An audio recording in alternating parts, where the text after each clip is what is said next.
Okay.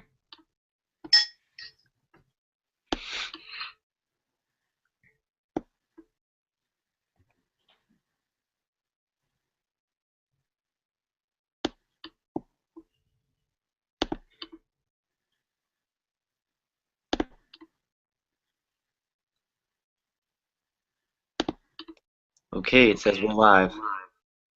All right, awesome. So welcome everybody to another DPT student live chat. Tonight we're talking a CSM 2014 wrap up, and we have myself and Brooke McIntosh and Matt McClain and TJ Janicki. So we're just gonna kind of go through what we thought of CSM and different experiences that we had, and then open it up to the people out there on Twitter. Share your experiences with us as well, and we'll incorporate that into our conversation. So just use the hashtag DPTstudent. So we'll just get started. And so this was my first CSM, and it was also the first CSM for Brooke. So my question to you, Brooke, is what did you find? How did you find CSM? Was it everything that you thought it would be? Were you surprised by some things? Tell us a little bit about your experience. Well, coming into CSM, I didn't really know what to expect, but I have to tell you, it was overwhelming, but it was fantastic. There was a lot of programming, but I had a lot of fun being able to network with other students as well as professionals. And the programming that I attended, I mean, it just kind of blew me away. Yeah, that's awesome. I had a similar experience of there was a lot of programming and I couldn't figure out what I wanted to go to because I wanted to be at more than one. But the few that I went to, they were really, really good. And then I guess Matt, TJ, what do you guys think with it being veteran CSMers? Well, I was actually a first-time CSMer, but I actually thought it was pretty interesting in the fact that sometimes you go to these meetings and you're like, oh, I'm gonna get overwhelmed. A lot of this course material is gonna be over my head. I mean, I'm just a first, second year, and I was actually surprised at just about how much I could follow along with the lectures, and like there was points when I was like, wow, like I really know this stuff, and like I could actually contribute to what they were talking about and even add like stuff that they didn't even know. So I thought that was really cool. Overall, I thought the experience was really great. I kind of went in with the mindset that being an acute care guy, I want to go in and see as much acute care as I can see. So I really focused in on that and definitely learned a lot. I mean, I've never been in the ICU, but I feel like just after my short experience, just kind of going through the lectures, that I kind of have a foundation I can work on when I actually get to my clinical and experience that. So for me, I kind of knew I sort of knew what to expect going into this year's CSM because I was at San Diego last year. However, I was not prepared for the city of Las Vegas. So I was prepared in the sense of, in terms of like time management, preparing for, getting to each programming session, and I knew how little the time in between each programming session was, and I knew that you want to be there first so that you're not locked out of anything. But I had no idea. We did have the first DPT student chat, and we were told that the hotel was ginormous, and they were not kidding because you literally had to. It was literally like a 15-minute walk between some programming sessions. So I wasn't really prepared for that in that sense, but I was prepared in terms of downloading the notes ahead of time, sort of semi-mapping out routes to where I wanted to be, places I wanted to be, and attending the events that I had to attend. So with Rutgers, we sort of have guidelines on how much we have to do at CSM and how much we're expected to participate. So I sort of matched my programming sessions sort of to that criteria, but then I chose basically programming sessions based on my specific wants and topics that I wanted to see. So again, it wasn't really too much of a shock when I got there. Like I expected the hustle and bustle that sort of was there, but I think it was more of the social events at night that kind of caught me off guard, and I was trying very hard to keep up with the time change. I'm an East Coast guy, so the 3-hour time difference was a little bit rough.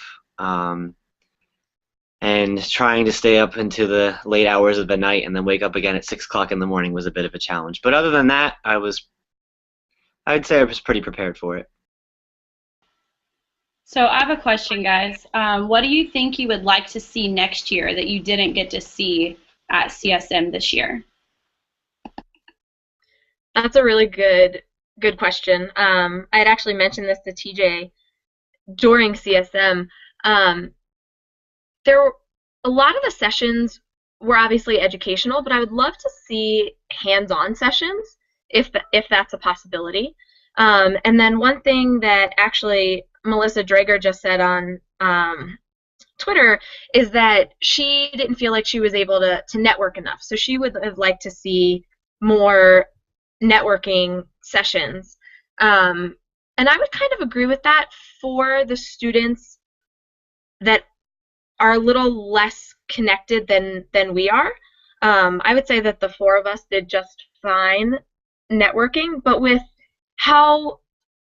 as many places that you had to be at one time, it was really hard to branch out. And I could also see for someone who's not comfortable walking up to strangers and introducing themselves, it could be really intimidating unless there were smaller networking opportunities. What do you guys think about that? I'll go ahead and start this question. So I think I would have to agree with you, Lauren. I think that there was a lot of overlap, especially with the social events. So you kind of had to make decisions on really what you wanted to see first, and as opposed to attending everything. And it would be great to attend everything, but it was physically impossible to do so. But I would definitely I sort of agree with Melissa in saying that I really would have appreciated more networking opportunities. However, there were a lot of networking opportunities, but they all seemed to be at the same time. So maybe if they were planned out a little bit better, or if there were some maybe earlier on in the day as opposed to just having them all towards the end of the day, I don't know. That would just be a suggestion that I would make. But I just wanted to jump to the Twitter feed again. Tyler Tracy wanted to know if there was anything that we wish we would have known beforehand. So I think that knowing how the events sort of overlapped, so it kind of goes along with this question. So sort of knowing how these events kind of would have taken place and how they did overlap would kind of help students to better plan out which ones they definitely wanted to go to. I think with me also, I wish that I would have researched a little bit more. I know you pick out your schedule and things like that, but then you get there and you're like, oh, well, I am interested in peds, or I am interested in neuro, and this session seems really interesting. So I feel like maybe if I would have tried to find my focuses a little more and look at the programming a little closer before I decided exactly what I wanted to go to, so I wasn't so rushed with that 1 hour in between sessions trying to figure where I wanted to go next. Yeah, I would agree with Brooke, and I would definitely say first off that I wish I knew about David Butler coming, because that was definitely the lecture to go to from what I hear. And then I kind of wish that if I had the second chance, if I could go to like one lecture in every single section, because I know I want to work acute care, and like I read a lot of stuff about it, and kind of familiar with it. I wish I kind of just went to all the other ones just to see what they had. I mean, who knows? I may like something that I didn't think I would like before, or maybe I don't like it, but maybe it's something that I'd pick up that's really useful that I wouldn't have thought about previously that could really like help me later on in life and stuff like that.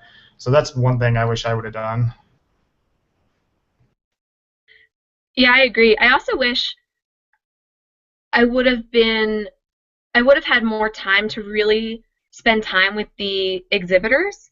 I went into the exhibit hall twice, but I felt like I kind of just walked through and didn't really engage a lot of the exhibitors, and I know that they're part of the reason, they're the reason that we have this conference, other than to all get together. because during the hour breaks, I was either trying to find food or meeting people or anything like that. So I kind of wish that I would have spent a little bit more time there. Coming from the girl who won the $600 treatment table in the exhibit hall, Lauren. I didn't gamble at all in Vegas, but I felt like I should have put 20 bucks down on slots or something after that. But yeah. All right, so I stopped at a few booths and did all right.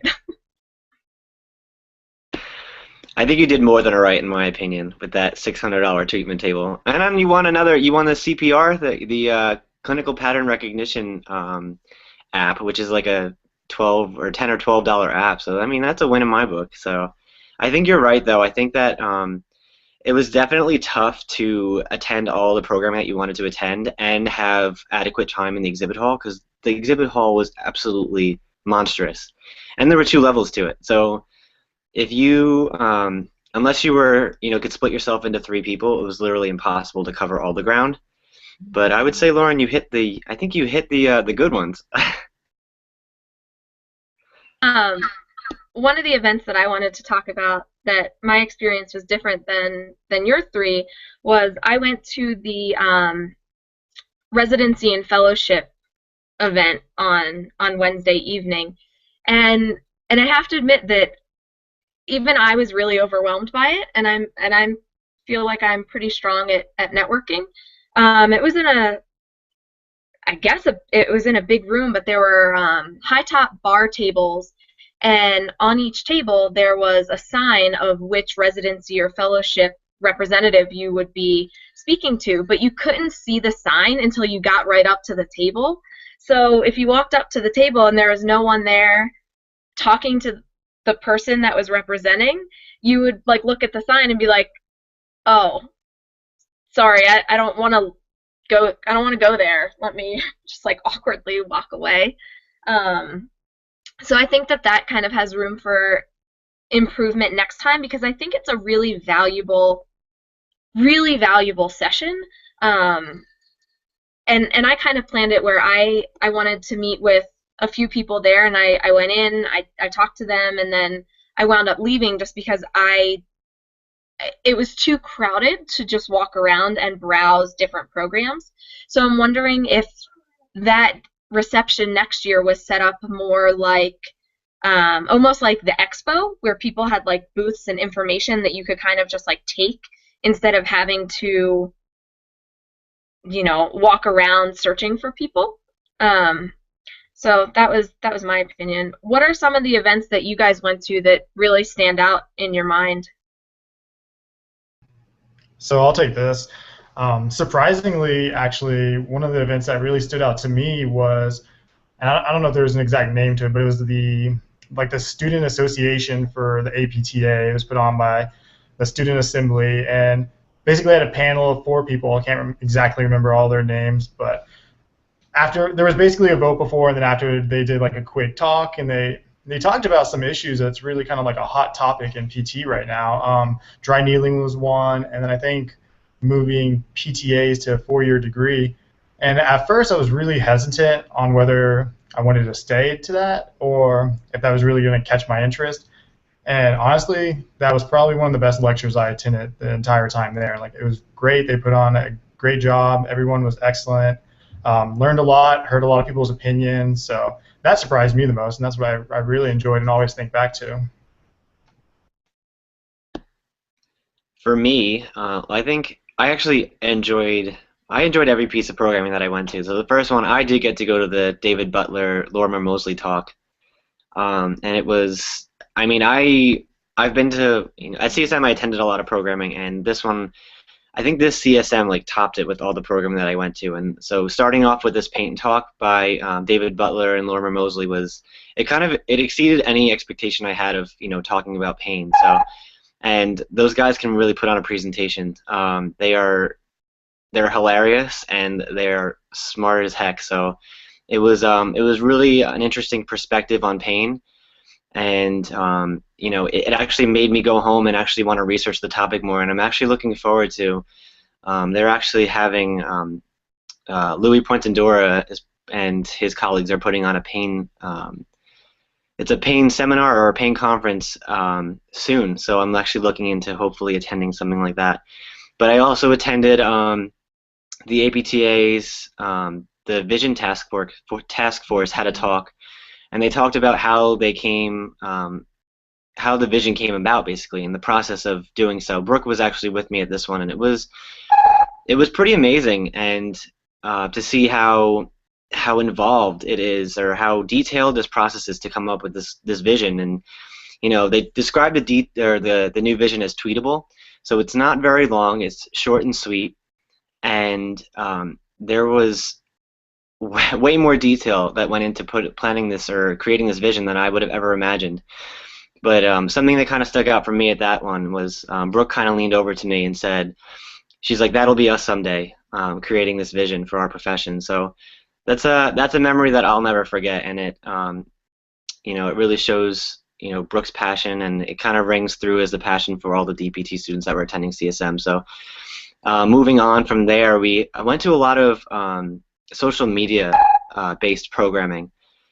One of the ones that we saw was with Eric Robertson and Kendra Gagnon they were talking about basically hashtag #PTEDU and how to utilize social media within the classroom. And I really did appreciate this talk because it showed that educators and physical therapy professors are realizing how we communicate as young adults, basically, and that we are comfortable with utilizing social media, and they're actually taking that into account and applying it to our learning style. So I took a lot of that, absorbed a lot of that, and I'm hoping to present it to my program back at Rutgers, and show the professors the positive sides of social media, and how blogging or tweeting or creating Facebook groups can help engage more students. And it's actually from what I've seen on Twitter, it's a really beneficial educational experience.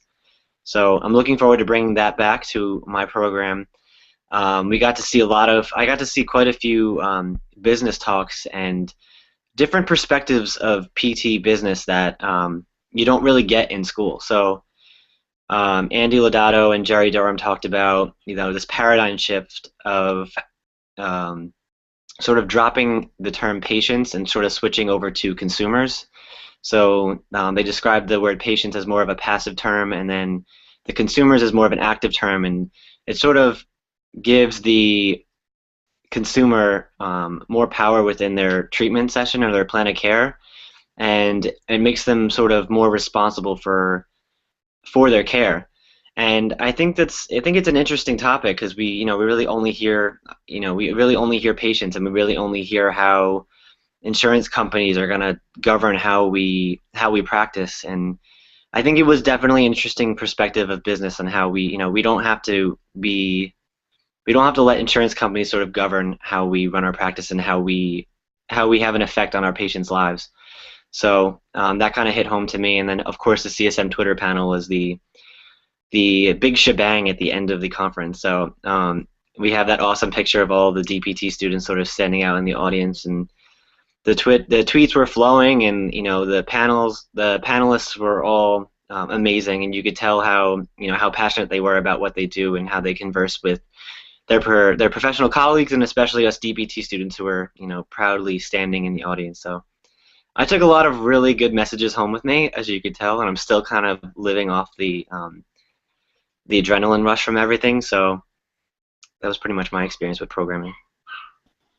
I completely agree with everything that you guys said. TJ, I know you and I went to a lot of the same programming, but something that I did notice, that no matter which session that you were in, it was still relatable to students. I even went to the Affordable Care Act one, because we don't get a lot of that in our curriculum at school, and every time he would say one thing that I felt like was geared straight towards the practicing physical therapist, it was right after that it was something that a student could relate to. So I think that they did a really, really good job of making it relatable across the spectrum of DPT students as well as practicing physical therapists. Yeah, I would agree. I think that all of the social media talks really tied in well together. Would you guys agree on that too? Like they all showed the value of us connecting as a profession. Um, and that was a really cool thing to see. And I really enjoyed Eric's talk as well, because he kind of turned everything upside down when he got to Regis by implementing like a flipped classroom model, and he does it really well. And so his use of social media combined with his use of the flipped classroom is kind of where I feel like a lot of programs are heading. And so it was really nice to hear him and Kendra talk about it from a faculty perspective. So I thought that that was really interesting.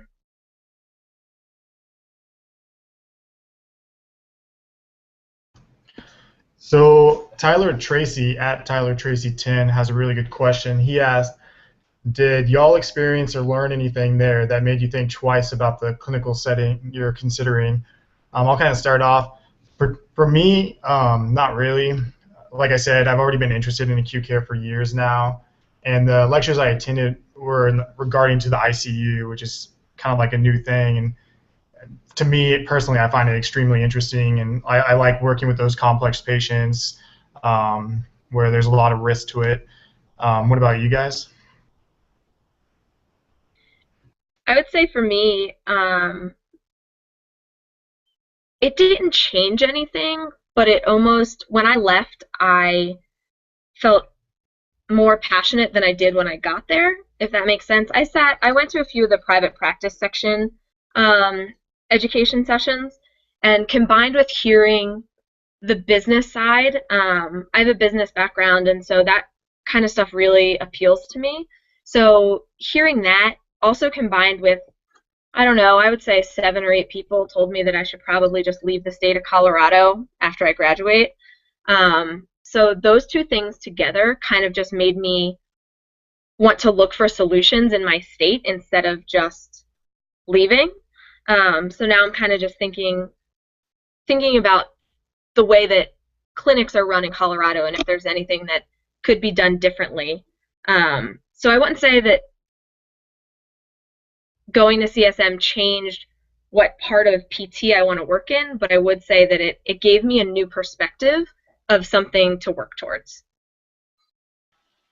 I feel like with me, actually walking in, I was dead set on, peds and neuro, which, those two go hand in hand, but I feel like it opened my eyes to more sections. Honestly, just hearing different students and reading on Twitter from the different talks they went to, I was never interested in sports before, and then, I hear the talk on the runners and things like that, and I was like, okay, so maybe I need to follow these tweets. So I copied and pasted a lot of things. I ended up getting a lot of resources from topics or sections that I wasn't necessarily interested in before I went, from sports to geriatrics, even to some outpatient ortho information that I'd never really heard about. So I feel like, it didn't settle me into, what I was looking for. It actually opened my eyes to more sections and more opportunities, actually. So that's a little different than you guys.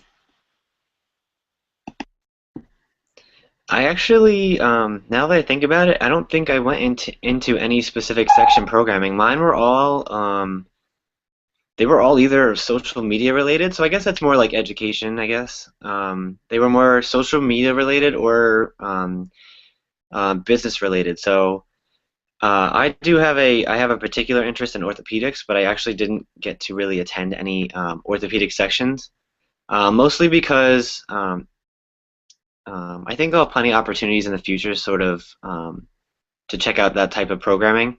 But I was kind of interested in, I heard a lot of the buzz about the Biz PT talks on Twitter, and kind of social media is sort of a hot topic right now, and it's sort of an emerging topic, and everyone knows that I like my Twitter, so I definitely wanted to hit a few of those sessions.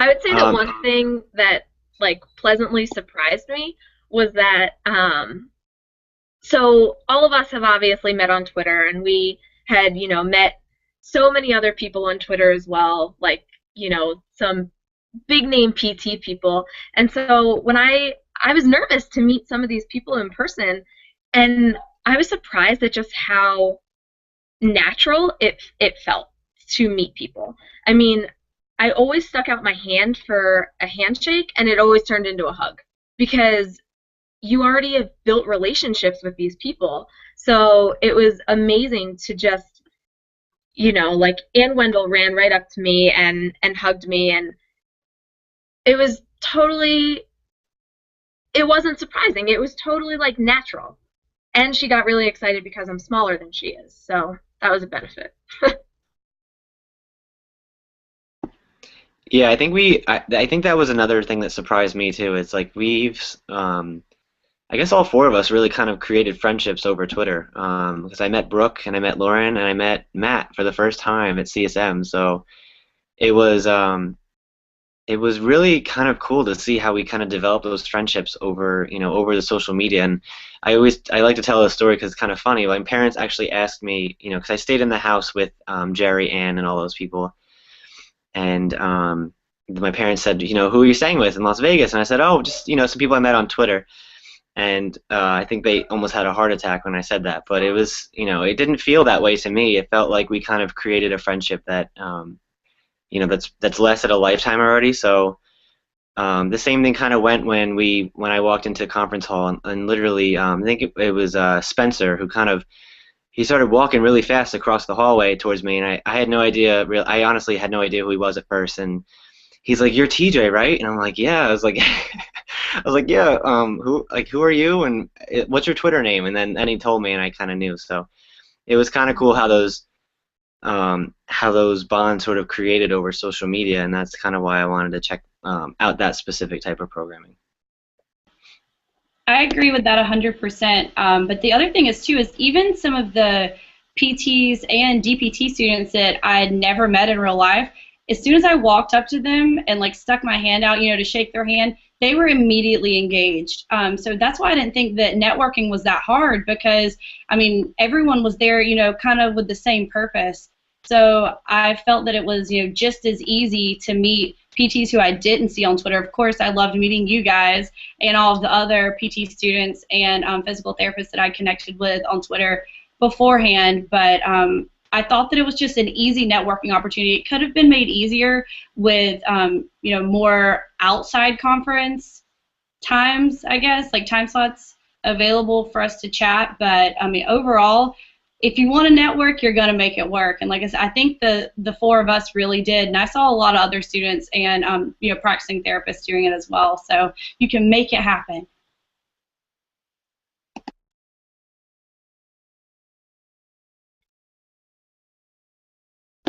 So did anybody on the panel here meet anybody that they did anybody have a goal to meet somebody? Like I know I had a few people in mind that I wanted to meet, and I knew it was definitely going to be a challenge, given I think this is one of the largest attended conferences, or one of the most attended conferences. Could have something to do with because it was in Vegas, but it was one of the largest conferences nonetheless. But did either of you find any familiar faces that you wanted to meet in particular? Yeah, so the two I know I wanted to meet, again, specifically going back to Q Care, was Kyle Ridgway and Kenny Veneer. Sorry if I mispronounced your names. I've kind of communicated with them a lot via Twitter, just in regards to acute care and things along that line. Kenny, I've talked a lot about pain management and stuff like that. And I'll tell you, those are two sharp guys. Definitely learned a lot in just a little bit of time I spent with them.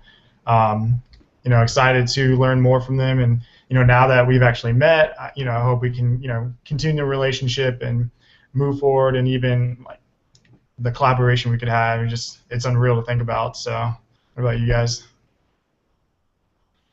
I guess for me, she already knows this, but Anne, or at Prana PT, I Twitter stalked her for so long before I made it to CSM. So I already had it in my mind, and I've told her this a few times since then, but all I wanted to do was be the 5'8" version of Anne. So meeting her and actually having a chance to connect with her and things like that. I mean, meeting Jerry Durham, I mean, that was okay, but only teasing Jerry, but I think those two were definitely my top, especially, I guess, Twitter crushes that I needed to meet while I was there outside of the four of you. So I made it happen. So that was great for me. I would say, other than like the people that I had formed friendships with on Twitter, there were definitely some PTs that I really look up to that I really wanted to meet. Four of them that I can think of actually are the guys from Evidence in Motion. And how I met all of them was actually kind of funny. So John Childs came to our DPT student happy hour, so I met him there. I met Tim Flynn out at a bar in the Mirage one night, so I met him for the first time there. David Browder I actually met at the networking reception, and then Larry Benz I met by coming over to the house with a glass of wine. So it was really funny that, you know, I had the goal to meet these people who I look up to so much, and it was just awesome that I met them in a really social setting, and it kind of just really took the pressure off.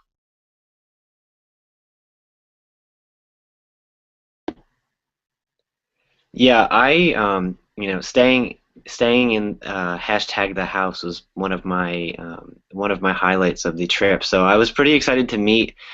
I've met Jerry Durham in person once before at Federal Advocacy Forum, but so pretty much everyone else in the house was very new to me. So like Larry Benz, I got to stay with Sturdy McKee, Aaron Burkett, Quinn Warden was there.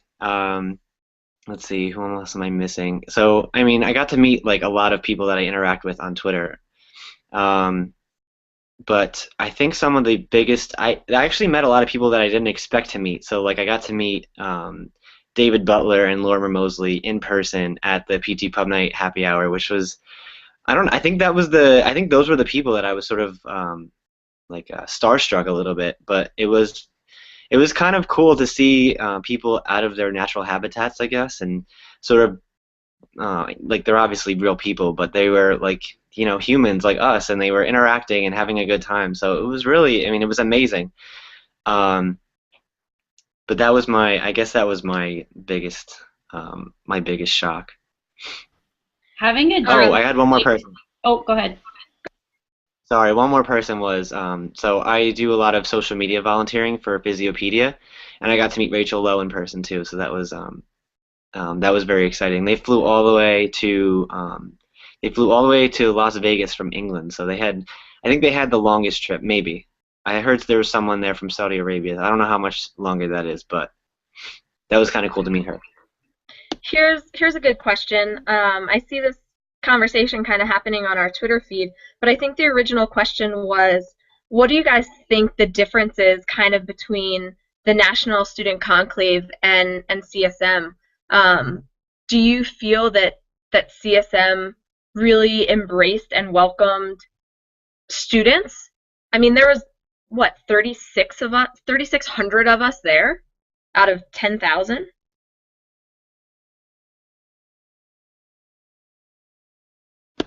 So I guess I will speak to that. I don't know I know Brooke was at NSC, so I don't know if Matt was there, but I think I felt an overwhelming welcoming presence at CSM. Like NSC is amazing because it's all the students, and we all have common ground with each other. But I mean, I can't even explain. Like, I think the feeling was overwhelming with how welcomed we are as students at these major conferences.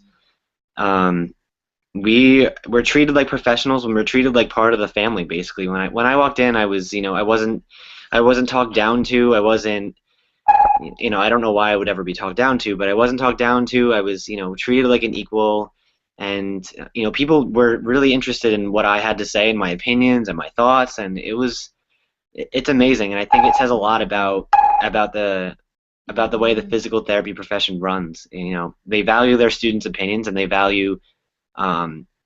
understand that we are basically the future of the profession, and they're looking out for us. So In terms of size, CSM crushes NSC, of course, but there's obviously major differences to the two conferences, and NSC is great for its reasons, and CSM is great for its reasons. So CSM is definitely a little bit overwhelming in terms of how many people are there and how much there is to see, but CSM is definitely a little bit more manageable, and I'm going to use this opportunity to sort of plug for the NSC committee. So NSC 2014 is in Milwaukee, Wisconsin this year, and we're looking to have a really great turnout. So if you had a good time at CSM, you'll have a really great time at NSC, especially interacting with all your new hashtag DPT student friends. So I can't really comment on the difference between NSC and CSM because I haven't been to NSC, but I can say from a standpoint, I've been to many other conferences, athletic training conferences, and I've been to biomechanics conferences, and especially the biomechanics conferences, the American Society of Biomechanics. They're not student friendly. You really have to know your stuff. A lot of it's very complex, mathematical. They don't really want your opinion. And really, a lot of the times you go to the meetings, you'll listen to people talk. And when it comes down to question and answering time, there's a lot of people that just, it's more of like an ego thing, and they want to assert their opinion and kind of say, I'm right, you're wrong. At CSM, like TJ said, it's extremely welcoming. I mean, from the moment I got there to the moment I left, I just felt like I was welcomed and like my opinion mattered. And talking to people and a lot of professionals and educators, they really embraced the role of the student and like saw more value in a student than I saw in students. I mean, I knew we were valuable, and we offer a lot. We're the future of the profession, but I mean, they know it. They know it. They embrace it, and they preach it. So definitely, CSM was the spot for students to be, in my opinion. I think that's a really good point. I also felt really, really welcomed as a student.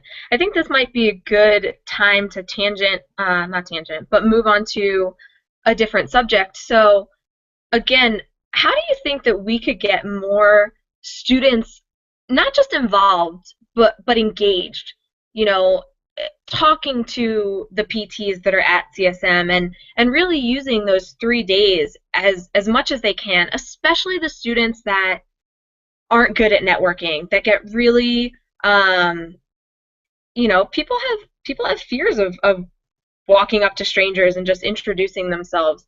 So what do you guys think could be done to kind of further engage people and in that sort of sense? One word, Twitter.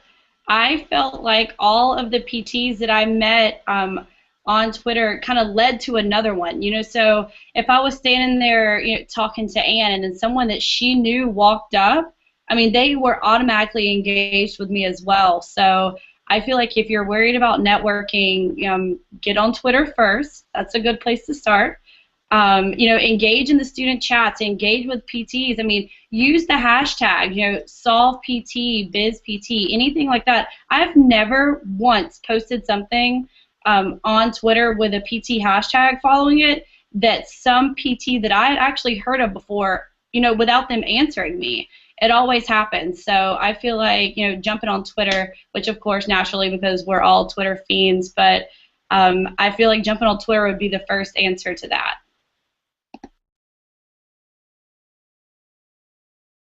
What about the people that won't get on Twitter? Because obviously the people that are watching this are on Twitter. I'm talking about the ones like, I've given a talk to my classmates about how amazing Twitter can be and how well it can connect you, but some people are still pretty hesitant about it. So is there anything that you guys think that could happen at CSM that would help engage more students? Yeah, so I was kind of thinking, I mean, you can have more social events, kind of like casual social events that people can go to. And so if let's say someone who's on Twitter or whatever, they can be the ones that kind of like introduce you to people. But I kind of feel like for some people, like it's stressful to go up and meet someone you've never met before. Like, am I really going to be able to like converse or have a conversation with them for 5-10 minutes? Like, will they think I'm just a complete moron? So the more casual you can make it and the more relaxed it is. And maybe not so PT focused at first, I think the better chance you have of networking with people. And then slowly you'll kind of build up. I mean, when I first tweeted and started networking, I mean, like I said, like it was very basic stuff. Like I really wasn't really digging deep into issues in the profession. And then the more comfortable I got and the more I did it and the more people I talked to, then I really started, kind of challenging ideas and kind of bringing up like really complex points and issues. So for me, when I attended NSC the first time, I was extremely shy, and I realized that that got me absolutely nowhere. So I decided I was going to step outside of my box there and then. So I'm not usually one to approach people, or I wasn't usually one to approach people. But I did. I went up to the student assembly booth and I said hi. My name's TJ, and I just sort of said, I'm interested in getting involved and finding out more about what this profession basically has to offer. And from that one conversation, it literally sparked this cascade of events now, and I literally I do, some people think I do too much. Some people think that, I'm doing just enough, but I think I'm doing enough to sort of keep myself busy, and it's sort of boosted my confidence, I guess. So I think that my advice would be that if you are shy or if you're, kind of nervous about interacting with other people, I think you just need to be bold one day and just go and do it. Like, just go up to someone you don't know and shake their hand and listen. Like, I'm T, whoever you are. Say, I'm whoever you are, and, this is why I'm here. So, believe it or not, everyone at CSM too, I'm sure they would have loved that. Like, they're not, no one really is standoffish or, off-putting. So, you just have to put yourself out there, and, you should get used to that now because you're going to be bargaining for jobs and bargaining, benefits and all the other stuff. So this is a good opportunity to start getting comfortable with your networking skills and your ability to market yourself. So I think you just need to go for it. Yeah, I agree. So Amanda Burke, which is at AM Burke PT, just asked or suggested that maybe one of the ways that we could get students more engaged is to have an organized student PT mentor sessions for specific interests through SIGs and sections.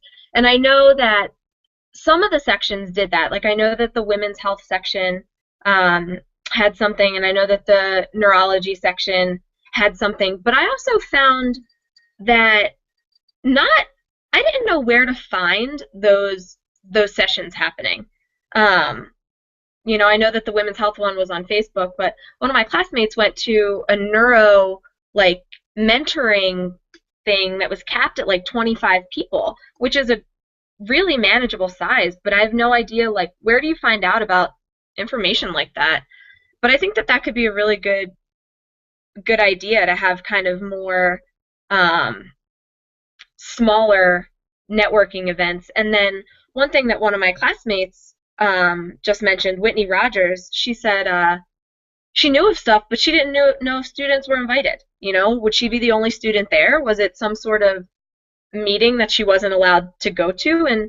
And I would kind of agree with that. Looking through some of the CSM programming, there were some things that I saw that I would immediately think to myself, oh, I can't go to that, I'm a student.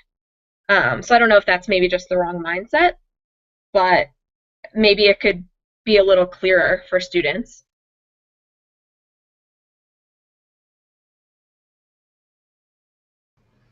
I agree, and kind of to go to that, one of the things I was looking into going to was pediatric breakfast and stuff. I didn't end up making it, but that's something you're interested in next year, maybe to go network and stuff.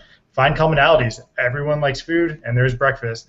Put the two together, talk about how good the coffee and the bagel is, and then before you know it, you'll be talking about pediatrics, and then they're hiring you for a job. So, like TJ said, be bold, get out there, and present yourself. I have a question, guys. So I know that I think the majority we went to, a lot of the outside social events, from the PT pub night that was held to the PT pack party, to your school's personal little meetup sections that they had at night, and the DPT student chat. What did you think was the best one or your favorite one of the outside of conference social events?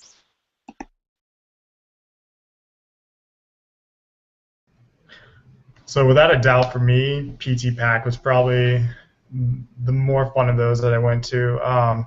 I went to it in Salt Lake City and had a blast. So when I saw that that was an option this year, I jumped right on it. Um, and it was great too because I ended up networking with some people. So I was a student house usher at the last APTA meeting in Salt Lake City, and I actually saw someone that I ran letters for. She made me run like 8,000 times, so I got a nice little workout. So I saw her, and then I was able to connect with her, and through our talking, we talked about like my clinical situation. I told her I'm looking for certain hospitals and stuff like that. And within like 10 minutes, she introduced me to a rehab director at a hospital, gave me the card for the acute care president, just like introduced me to all these people. And this was at the PT Pack party. So not only am I having a blast, I'm dancing, having fun, I'm also networking. And it's like that relaxed environment. You don't really have to go in thinking that you're going to have these like complex conversations. And it was just fun, just plain fun. I don't think I could put a favorite. I don't think I could point a finger at a favorite event. I think they were all of the social events I thought were equally amazing in their own way.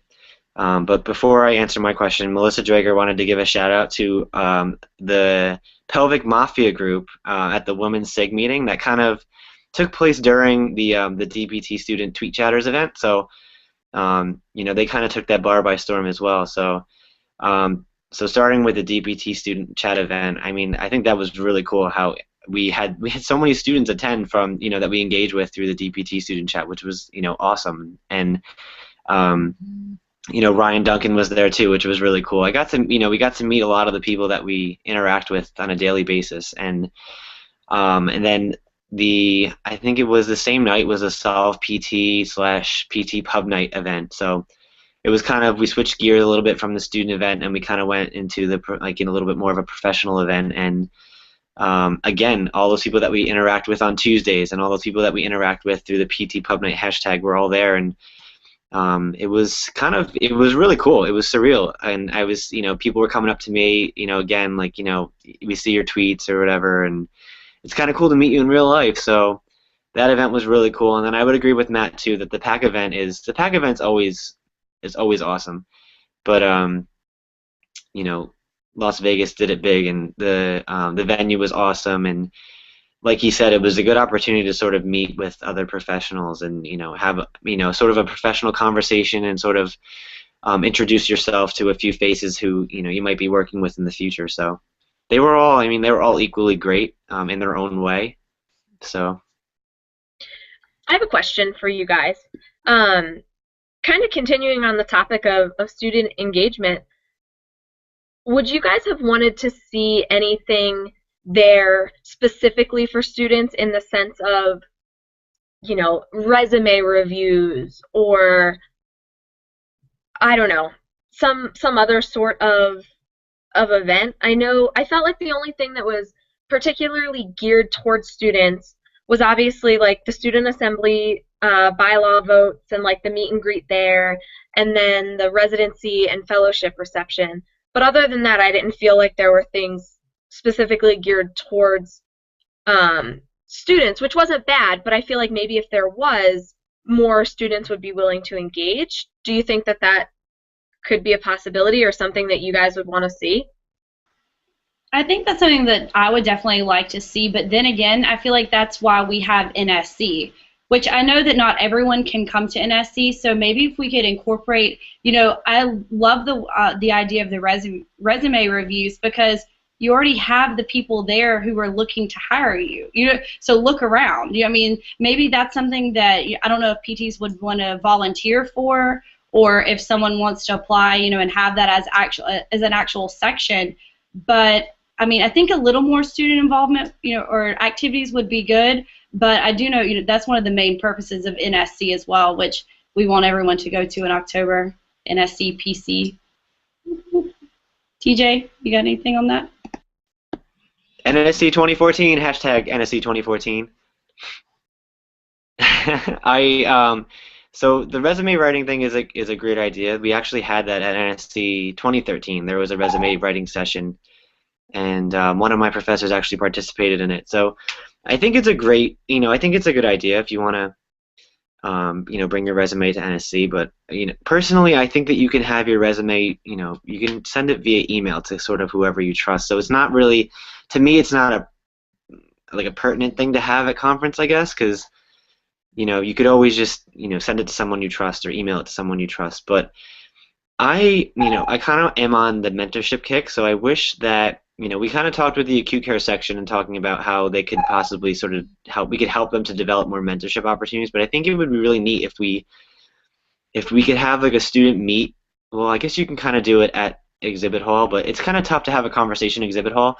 But maybe if there was like an opportunity to sit down with each of the section presidents or something like that, and sort of have a sit down with the students who are interested and just say, listen, like these are the opportunities that we want, and these are the things that we're looking for. I think that might be, a decent idea, because it's kind of hard to get those points across in a loud exhibit hall and to the people that you wanted to get it across to.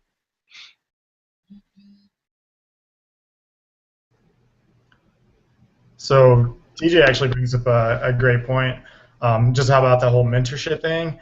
So going back to a previous conference I attended, granted it's smaller, so I would assume it's a little bit easier for that organization to do it. But at the biomechanics meeting that I've attended in the past, and I've attended two, each one that I went to, they had a program, or it's not really a program, but it's something you could do, you set up beforehand. It's a mentorship program. So basically, you email them and your like what you want to do, your like career goals and stuff like that, and then they'll place you with another person who wants to take part in the program. And then basically throughout that period of time that you're in whatever city the conference is being held, you guys meet up and then have coffee and stuff like that. So that's something I did one year, and so did my roommate at the time. We took part in it, and I ended up meeting with someone who was actually PT focused, because at the time I was still applying or debating applying to PT school. So I met up with someone who was PT focused and also a biomechanist at the same time. We met up for coffee, and then that kind of helped point me in this right direction. So I think maybe in future conferences, I don't think it'd be that difficult to set up. You just have to have the right amount of numbers of people wanting to do it and someone to mentor. But it doesn't have to necessarily be maybe a certain field you want to go in, but just maybe like in a sense, like a life coach, like, hey, how are you? Like, how do I set myself up for success, etc. Like, what should I look forward to in the profession and stuff like that. Just someone to talk to and kind of point you in the right direction. I think would be a great idea. I think that's a really good idea too. But one thing that I worry about with these mentorship, relationships that are, I don't want to say forced, but that are initiated, is a mentor-mentee relationship is exactly that. It's a relationship, and I feel like students need to understand that if you have to say to someone, "Will you be my mentor?" you probably don't have the relationship with them that you should. Like I agree. There should be more opportunities to form relationships to make mentors, but maybe not necessarily like okay, Lauren, you've been paired with Bob, and Bob is now going to be your mentor. So I think students in general just need to get a little bit more comfortable with networking and building relationships as we continue forward in our careers. I would completely agree with that, because I believe there actually was a mentorship initiative that kind of paired students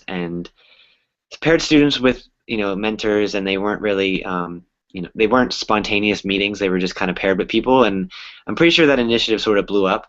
So I agree with you. I think you're right. I think that the mentorship opportunities should be spontaneous. They should be born naturally.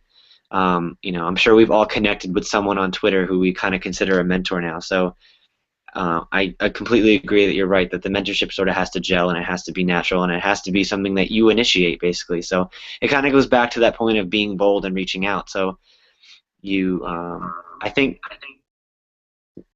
sorry, go ahead, Lauren. I'm done.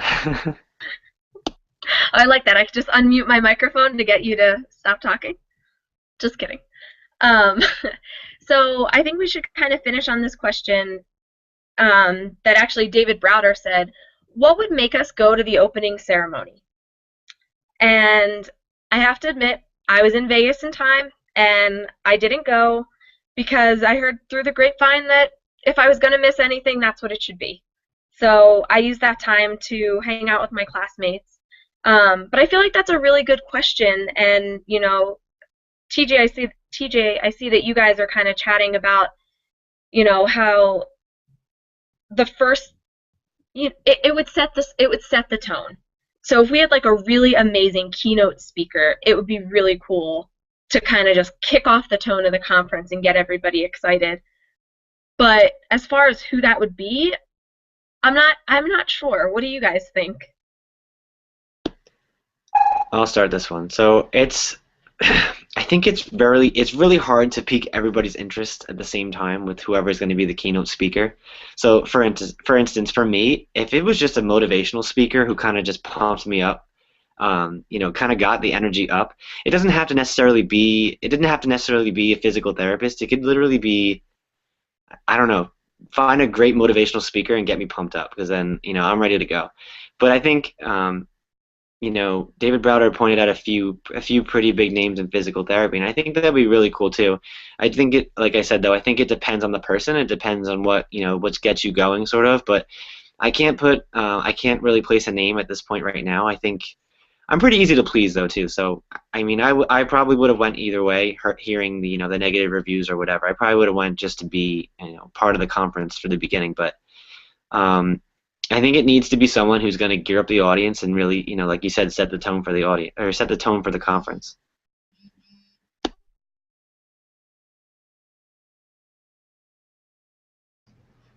Yeah, I would agree with TJ. I mean, just kind of someone that really kind of, I don't know, is like a good speaker that's really going to kick off the conference. And again, I don't know who that's going to be. I know previous conferences I've been to, they've had like a professional athlete or something like that come, and obviously it's Athletic Trainers Association, but they would have someone, relatively famous or well-known that come, and, everyone wants to come see this person. I think a couple of years ago they had Cal Ripken Jr., so, I mean, that was cool because then you can go take a picture with him. So, yeah, I would agree with TJ. Brooke? Sorry, it took me a second to get unmuted, but maybe, not only some big name speaker, someone to get us hyped, but maybe start with the conference with some sort of networking opportunity. I mean, maybe not even split the students from the practicing physical therapists, but maybe, have a cool speaker like that. That'll give us talking points to get started with networking with each other, give us somewhere to start. So obviously, someone cool that's going to spark, a big group of people's interest, but maybe also give us that time to network. I feel like, so that we can develop relationships throughout the week, so we don't have to ask someone to be our mentor. It just happened.